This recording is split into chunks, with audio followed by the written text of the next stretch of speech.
Well, there has been a fresh twist in Prince Harry's major court case against the Daily Mail this morning. Speculation the Duke of Sussex could settle out of court to avoid a public spectacle. Royal editor at the Daily Mirror, Russell Myers, joins us to discuss. Rusty, good morning. You've got your ear to the ground, no doubt. What are you hearing? Well, morning, guys. Well, yeah, lots of speculation over the last couple of days because Prince Harry was due to be in the UK this week for a big showdown with associated newspapers. They are the publishers of the Daily Mail and the Mail Online. It's a big case for Harry because it's not only involving him, but it's involving some big heavy hitters as well. We've got Sir Elton John, his husband David Furnish, the actor Liz Hurley involved, as many others as well. So, will Harry go through with this? It's listed for 9 weeks, can you believe? A big case at the High Court, but he could settle out of court like he did with News UK, the publishers of The Sun. That didn't go to court, but there was a settlement, and the fact that it's been moved to next week means that possibly there's a bit of horse trading behind the scenes, so we're waiting to see what happens. All right, family, and welcome back. Now that you've heard that clip, let's talk about what actually just happened there, because what we just witnessed was not journalism. It was promo disguised as reporting. And the main character of today's nonsense? Russell Myers. Yes, royal editor Russell Myers, author, bookseller, full-time Harry speculator, part-time palace stenographer. Because notice something very important right away. The hosts say there's a fresh twist in Prince Harry's court case. A fresh twist. That's the language. And immediately they drop the word speculation. Not facts, not confirmation, not filings, just speculation. And then who do they bring in to expand that speculation into a full-blown narrative? Russell Myers, a man who just so happens to have a book out about William and Kate. Oh, what a coincidence.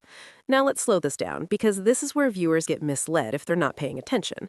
Prince Harry is involved in a major high court case against associated newspapers, the publishers of the Daily Mail and Mail Online. This is not gossip. This is not vibes. This is a serious legal case involving allegations of unlawful information gathering. And yet the way this is framed, it's all about whether Harry is brave enough to show up, whether he might avoid a public spectacle, whether he might quietly settle. First of all, public spectacle for who? Because it's not Prince Harry who's on trial here. It's the tabloids. And that's the part Russell Myers keeps tap dancing around like the floor is lava. He starts off by saying there's been lots of speculation over the last few days, which is already a tell. When a journalist starts with speculation instead of facts, you know you're about to be sold a story, not told the truth. He tells us Harry was due to be in the UK this week for a big showdown. Big showdown. Cue dramatic music. Cue imaginary boxing ring. Cue the audience thinking this is some kind of Netflix finale. But here's reality. This case is listed for 9 weeks. 9 weeks. Prince Harry does not need to physically show up on day 1 to prove anything. This is not Love Island. This is not Britain's Got Trauma. It's the High Court. Judges do not care about vibes. They care about evidence. Then Russell starts name-dropping Sir Elton John, David Furnish, Liz Hurley, because suddenly it sounds better when Harry isn't alone, doesn't it? Suddenly it's not Harry versus the press, like they love to frame it. Suddenly it's multiple high-profile individuals alleging the same unlawful behavior. And notice how quickly he moves on from that. No details, no explanation of the allegations, no mention that parts of this case have already survived attempts to shut it down. Because that doesn't help the narrative. Instead, Russell pivots straight to, well, he could settle out of court. Ah, yes, the magical could, the favorite word of royal reporters everywhere. Could means nothing. Could is imaginary. Could is vibes. Could is, I need something to say that sounds informed. He then brings up Harry's previous settlement with News UK, publishers of The Sun. And this is where the manipulation comes in. Because the implication, though he doesn't say it outright, is that Harry might do the same thing again, that he might back down, that he might blink. But let's add the context Russell conveniently leaves out. Harry didn't run away from that case. He pursued it for years. Evidence was established. The publisher paid damages. A settlement is not a loss. It's often an admission of guilt with a check attached. Settlements happen when defendants don't want what they've done laid out in open court. And if Associated Newspapers is nervous, that's not Harry's problem. Then, Russell drops the line about the case being moved to next week, suggesting there's horse trading happening behind the scenes. Horse trading. Listen to that language. That's not neutral. That's planting a seed. That's telling viewers something's going on, Harry's uncertain, Harry's negotiating, Harry's maybe not confident. All without any confirmation, all without any statement from Harry or his legal team. Because here's the key fact Russell Myers does not want you to focus on. Prince Harry has not said a word. No statement, no briefing, no confirmation, no denial. And that silence is driving the media absolutely feral. Because without access, without palace leaks, without sources close to, all they can do is speculate and hope the audience confuses fact for fact.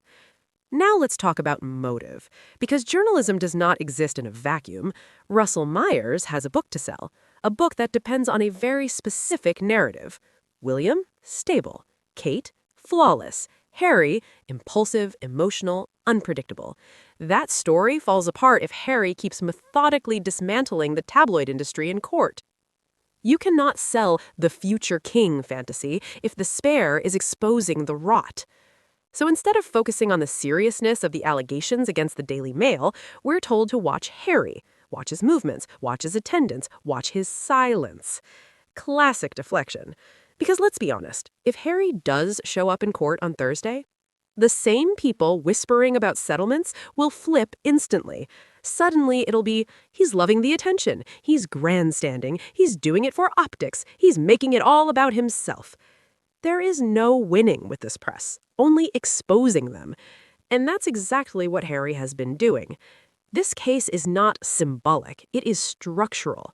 It threatens how British tabloids gather information. It threatens their methods. It threatens their impunity. Which is why the media wants you distracted by attendance drama instead of evidence. So let me say this very clearly. If Prince Harry attends court, it will be because his legal team deems it necessary. If Prince Harry settles, it will be on his terms, backed by accountability.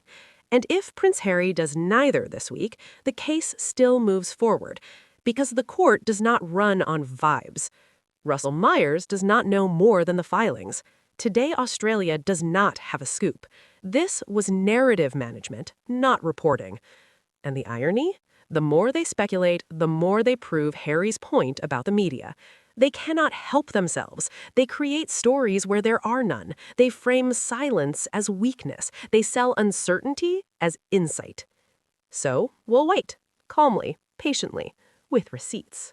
Ready. And if Prince Harry walks into that courtroom, oh, the Daily Mail is going to have a very, very bad time.